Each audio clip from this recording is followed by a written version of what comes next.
आज फिर से मैं आपके लिए एक काफी इंटरेस्टिंग शॉर्ट स्टोरी लेके आया हूं। और जैसा कि आप सभी जानते हो, मेरे जो छोटे शॉर्ट स्टोरीज होते हैं ना, वो इंश्योरेंस इंडस्ट्री के लिए बहुत ही ज्यादा इंपॉर्टेंट होते हैं, स्पेशली उन मैनेजर्स के लिए जिनका काम अपनी टीम में एजेंट्स को रिक्रूट करना है। तो ये स्टोरी कुछ ऐसी है कि एक दूर गांव में एक गरीब ब्राह्मण रहता था, और ये जो गरीब ब्राह्मण था उसका खुद का एक मंदिर भी था, छोटा सा मंदिर था। उस मंदिर का वो पुजारी भी था, और क्योंकि ये मंदिर काफी ज्यादा दूर था गांव से, उस मंदिर की तरफ कोई देखता भी नहीं था। अब जब मंदिर में कोई आ नहीं रहा है तो उसका भी गुजारा चलना मुश्किल हो जाता था। उसको खाने के लिए ना धान्य मिलता था, ना पहनने के लिए अच्छे कपड़े मिलते थे, उसके बच्चे भूखे रहते थे, उसकी बीवी भी बार बार उसको परेशान करती रहती थी कि दूसरे मंदिरों के पंडित को देखो, वो कितना अच्छा कमा रहे हैं और आप इतने गरीब क्यों हो। पर वो भी बेचारा क्या करता, अब पूरे मंदिर को उठा के कोई गांव के पास तो लेके जा नहीं सकता, राइट। तो वो बहुत ज्यादा परेशान रहता था, क्योंकि उसकी जो पत्नी थी, उसकी जो वाइफ थी, दिन रात उसका दिमाग खराब करती थी, दिन रात उसको परेशान करती थी,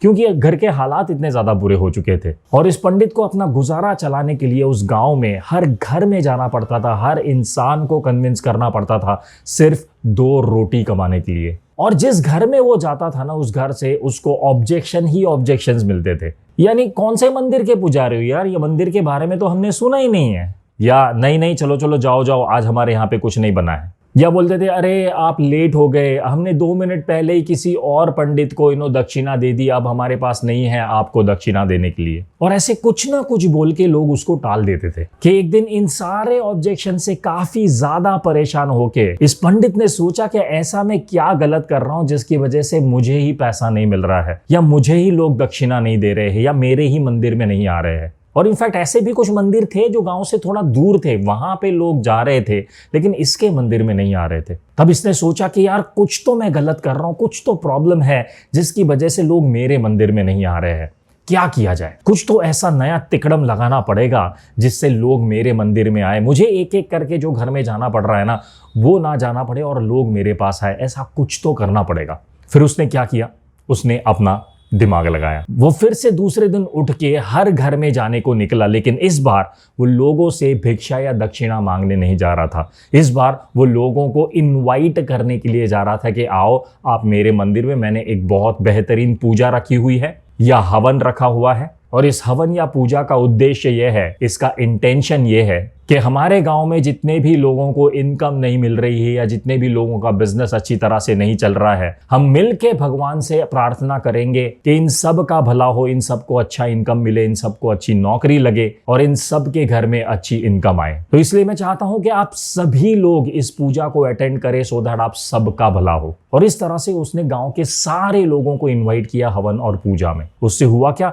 जब लोग इस पंडित के मंदिर में आए तब उन्होंने देखा कि वाह कितना अच्छा मंदिर है, भगवान की मूर्ति भी कितनी सुंदर है। और उसके बाद पता है पंडित ने और क्या किया, पंडित ने उस हवन के साथ साथ लोगों से ऐसी कुछ चीजें भी डिस्कस की जिसकी वजह से वाकई में लोगों को इनकम नहीं मिल रही थी, या वाकई में लोगों को अच्छे जॉब अपॉर्चुनिटीज मिल नहीं रहे थे। फॉर एग्जाम्पल, अपने कस्टमर के साथ कैसे बिहेव करना है, या दूसरे लोगों से रिलेशनशिप बिल्डिंग के लिए क्या करना पड़ता है, अच्छी वाणी का मतलब क्या होता है, मधुर वाणी का मतलब क्या होता है। ऐसा ही बोलो जो लोगों को पसंद आए, है ना। और बिजनेस में ये बहुत ज्यादा जरूरी है, मीठी वाणी। तो ऐसी कुछ चीजों के ऊपर उसने डिस्कशन किया थोड़ा प्रवचन स्टाइल में, और लोग उसके फैन हो गए। उसने क्या किया, लोगों को ग्रुप में इन्फ्लुएंस किया, और उसके बाद जो लोग उस मंदिर में आना शुरू हुए और उस मंदिर की जो पॉपुलैरिटी बढ़ी, उसके बाद उस पंडित को कभी भी गरीबी नहीं देखनी पड़ी है। सिर्फ उस गांव से नहीं जिसके पास इसका मंदिर था, लेकिन आसपास के दूसरे जितने भी गांव थे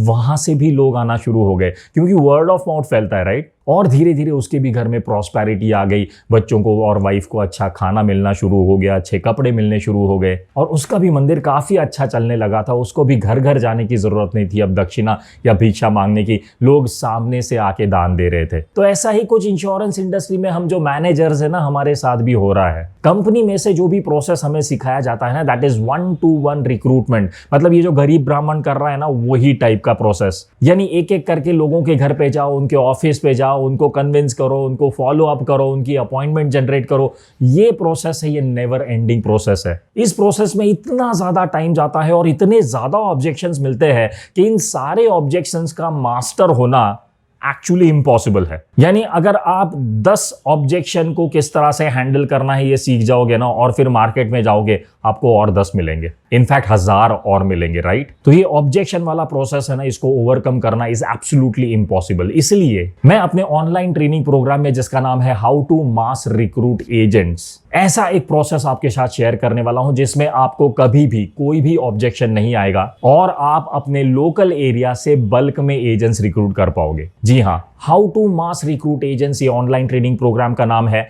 4 दिन का ट्रेनिंग प्रोग्राम है ये। 1 जनवरी से शुरू होगा, 4 जनवरी तक चलने वाला है। हर रोज दोपहर को सिर्फ 1 घंटा यानी 2 से लेके 3। और इस ट्रेनिंग प्रोग्राम में मैं आपको स्टेप बाय स्टेप सिखाने वाला हूं कि ग्रुप में लोगों को इन्फ्लुएंस कैसे किया जाता है। इस ट्रेनिंग प्रोग्राम को अटेंड करने के लिए आपको व्हाट्सएप पे सिर्फ हाय और अपना नाम लिख के भेजना है। मैं सामने से सारी डिटेल आपको व्हाट्सएप कर दूंगा रजिस्ट्रेशन लिंक के साथ। मेरा व्हाट्सएप नंबर है 9714991661। मैं रिपीट करता हूं 9714991661। इस ट्रेनिंग प्रोग्राम को अटेंड करने के बाद आपको जिंदगी में कभी भी किसी को कन्विंस करने की जरूरत नहीं पड़ेगी। आई एम श्योर आप अभी ही इस ट्रेनिंग प्रोग्राम में रजिस्टर करोगे। See you in the training programme.